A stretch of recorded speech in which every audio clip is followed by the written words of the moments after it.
You know it's shimmed too tight when smoke comes out.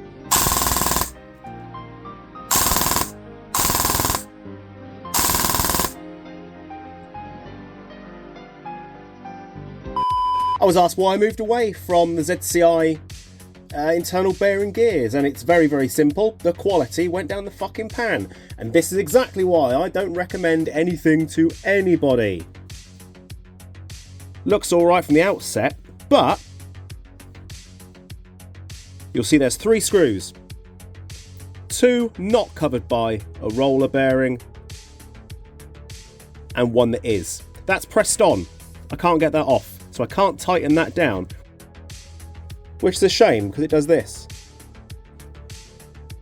That is not what you want, is it? So I can get those 2 out. I can thread lock them back in, but I can't get to that one. This set of gears might be fudged anyway because the teeth on the outside are so badly scuffed from the owner's attempt to install, sadly. It's not easy being neg, is it? Right, I cannot lie. This is equal to me in my favourite AK between this and the regular AKMS. I love the AKMSU. I absolutely adore it. I love it. And I've not had a chance to do one of these since the invention of all the cool shit we've got now. So I am... That's the sound of my dogs going bananas. So I am... The guy's budget has been soaked up by his other gun, which was the MP5.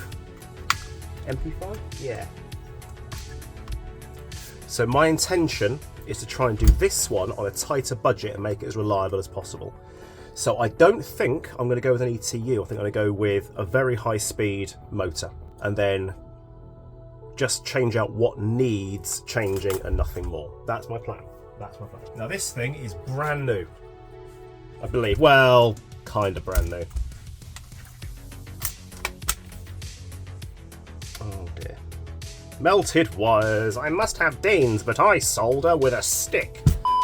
I know that I have to bore out the end because the flash hider is fucking huge, as you can see. So I need to extend the barrel to there because ammo just does not go down it. It doesn't. Barrel, hop rubber, nub, warhead motor, reshim everything clean, pray for the best. Pray.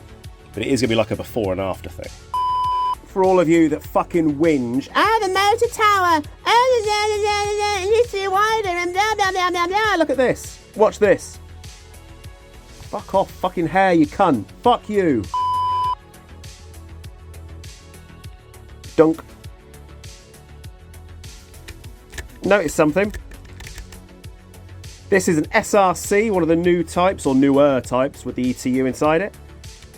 And you can't fit. You have to have a very, very, very thin one, which will then drop in lovely. Isn't that good? Fuck off. Okay, so before I start my next round of infuriation, there it is. It's a lovely looking gun. I really, really honestly like these. I think they are so cool. Dude had fuck all budget. He wanted to add to the budget by changing out certain things. And I explained that if we change out his gears, his bearings, his piston head, cylinder head, nozzle, tappet plate, blah, blah, blah, all that stuff, he's not going to see an increase in performance. Not really. Not really. Then he was like, well, let's put parent hybrid in. And I was like, yes, we could, but you're still not going to see an improvement in performance. It's like parent hybrid, that will sort out any semi-lock you get. That will fix any semi-lock issues you get.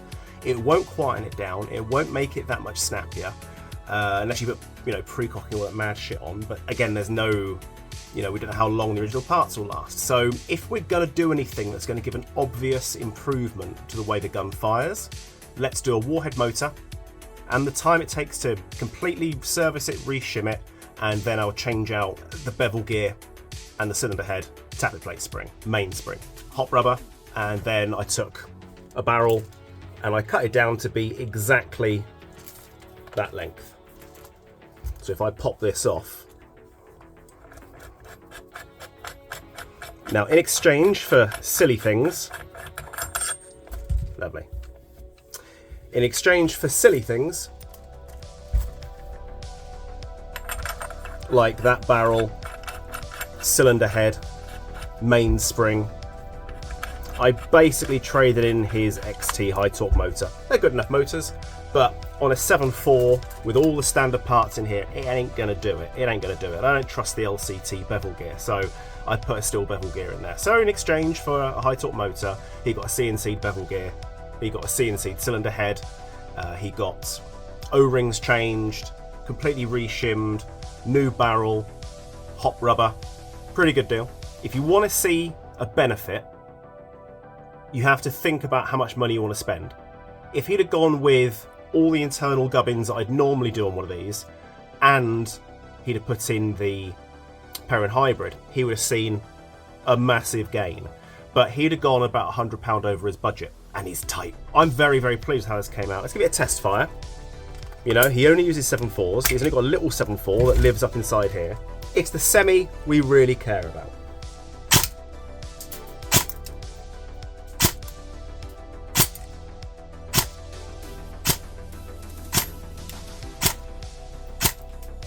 That is on his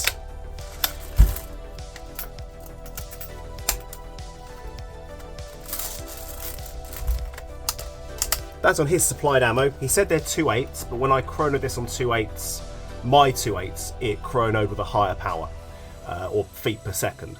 So I think this is going to be actually 0.3s in here. I'm very happy with it. I think these AKs are absolutely gorgeous. Like, legitimately gorgeous. It looks like it's gonna kill you, and that's what you want in a cool gun. You don't want it to look all slimlined and sleek and streamlined and all the S words.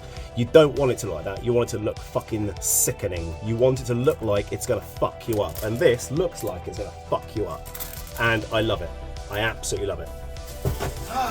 And now I get to do a TAC 41. And I've never done one of those before, but it is brand spanking new. Fresh out of its box.